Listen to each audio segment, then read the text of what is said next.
Hello, my name is Emma and welcome to a crash course on disability sports. Today we'll be discussing what disability sports are, their importance, a brief overview of their history, and how you can get involved. So disability sports, what are they? Disability sports, also called adaptive sports, refers to the recreational or competitive sports for people with disabilities. These sports come in all forms, ranging from modified versions of existing sports, like wheelchair basketball, to completely original sports, like go-ball. Teams and clubs for disability sports exist across the country, from amateur to pro to even Paralympic level competitions. But these sports aren't just for those with disabilities. Anyone can play. However, the main two events people normally associate with disability sports do have qualifications for who can play, and there are some key differences between the two. The Paralympics are held 2 weeks after the Olympic Games in the same host city.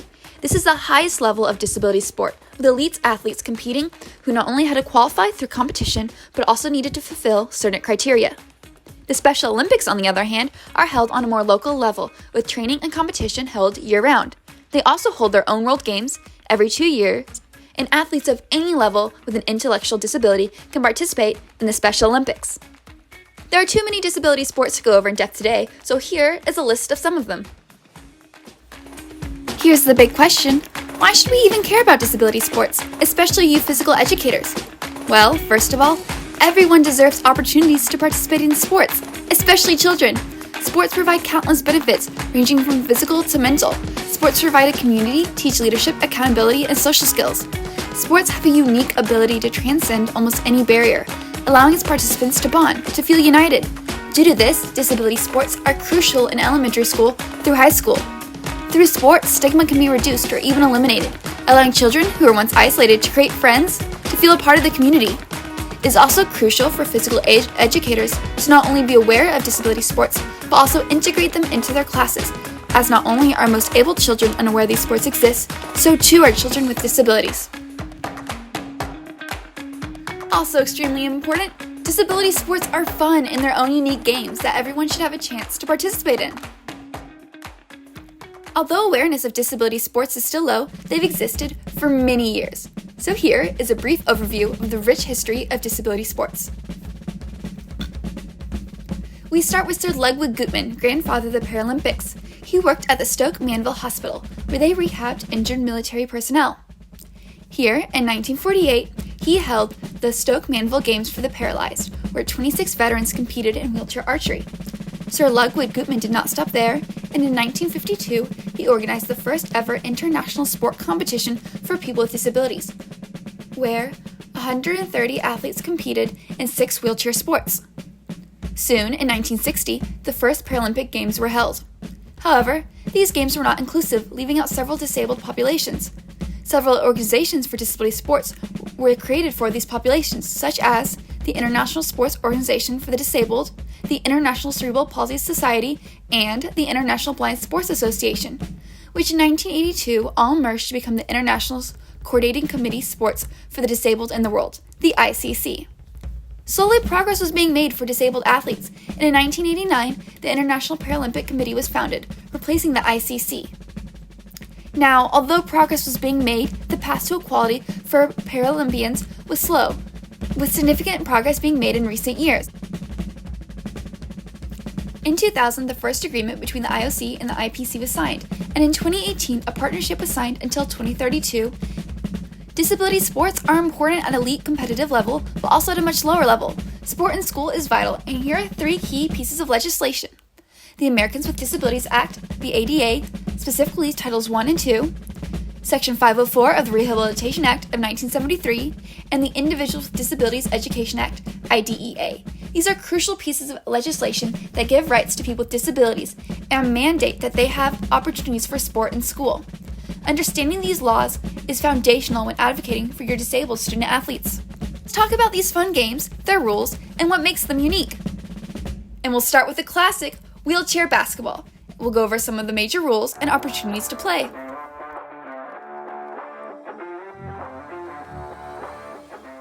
The rules for wheelchair basketball are very similar to basketball, as it is still 5v5, the same court size, and same point system. However, all the players play in sport wheelchairs. There is no traditional double dribbling in wheelchair basketball, as the player may wield the chair and bounce the ball simultaneously. However, If the ball is picked up and or placed on the player's lap, they are only allowed to push twice before having to shoot, pass, or dribble the ball again. If they don't, a traveling violation occurs. In wheelchair basketball, for the purpose of fouls, the wheelchair is considered to be a part of the player's body, and the player has to remain firmly seated in their chair and not use their lower limbs to steer. If you want to play competitively, like in the Paralympics, you must have one of the eligible impairment types. Players are then classified based on their functional capacity. They are assigned points based on their classification from 1.0 to 4.5. With the higher the number, the higher the functional ability. There are 8 classes with a maximum of 14 points playing on the court per team. Wheelchair basketball is an incredibly fun sport, but may be hard to incorporate into your class if you lack wheelchairs. Although you as a teacher may not be able to play this sport with your students, you can teach them of its existence, show them some videos of the sport, and teach them the basic rules. If your students are interested in playing, or if your school is so blessed as to have a fleet of wheelchairs, here is a great resource for some basic drills and a quick rundown of the rules of the game. Our next major sport is sitting volleyball. The sitting volleyball rules are based on the FIVB rules for able-bodied volleyball with a few minor modifications. It requires a smaller court, a 2-meter attack line, and a lower net. And the game is considerably faster than standing volleyball. It's played in a best set of 5 format, with the first to reaching 25 points without at least a 2-point lead, winning the set. There are three contacts allowed with the ball before it must return back over the net. It is still 6v6, and players can use both their arms and legs to move across the court. However, players must remain in contact with the court. Standing, rising, or taking steps is not permitted. Players can block serves, but one cheek must remain in contact with the floor whenever they make contact with the ball.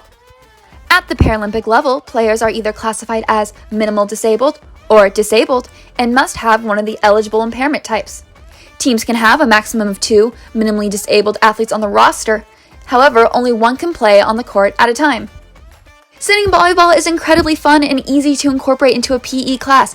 Even if you don't have a volleyball, you can adapt and use another lightweight ball. Drills can be done even without a lower net. Even having the children learn to move around on the ground can be fun and beneficial.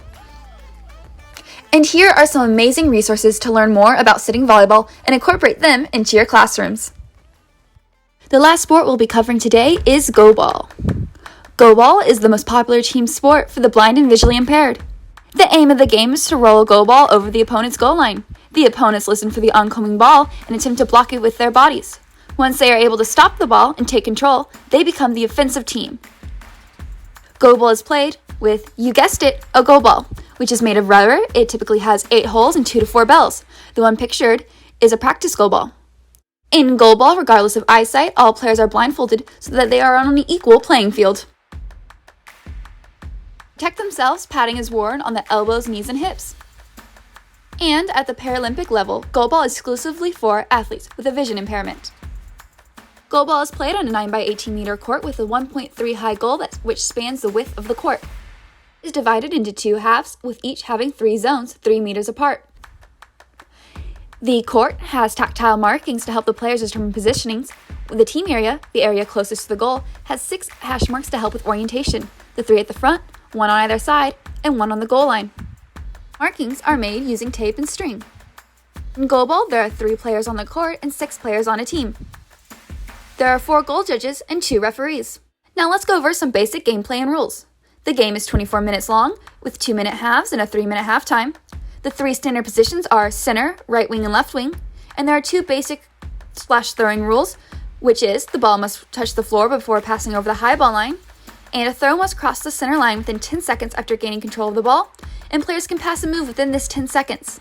And of course, personal and team penalties may be awarded for rule infractions. Speaking of rule infractions, a main one is touching your eye mask. After you are checked in by a referee, you cannot touch your eye mask during the game. And a unique aspect of Go-Ball is that the audience must keep quiet so that the players can hear the ball. Playing Go-Ball is incredibly fun, and you can play at your school. Although Go-Balls and practice Go-Balls can be considered expensive, there are several alternatives such as a bell ball, a basketball wrapped in a plastic bag, or rice in an inflatable ball. Marks on the court can be created through taping over string or using several layers of tape. If you don't have tape or string, you can even use polydots. Now, official blindfolds can be expensive, but any bandana or blindfold is a great alternative. Go-Ball is an incredibly unique sport that all should have the opportunity to experience. And if you're interested in learning more, here are some amazing resources to learn to play. Even if you aren't interested in incorporating disability sports into your curriculum, I beseech you to at least share its existence with your students.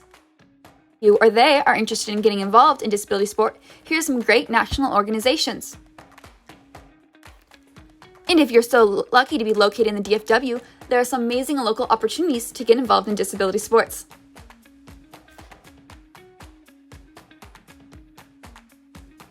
Finally, if you want more help on incorporating drills or understanding the game, I highly recommend Teaching Disability Sport, A Guide for Physical Educators by Ronald W. Davis. It is an incredible resource which is comprehensive and 100% worth the money.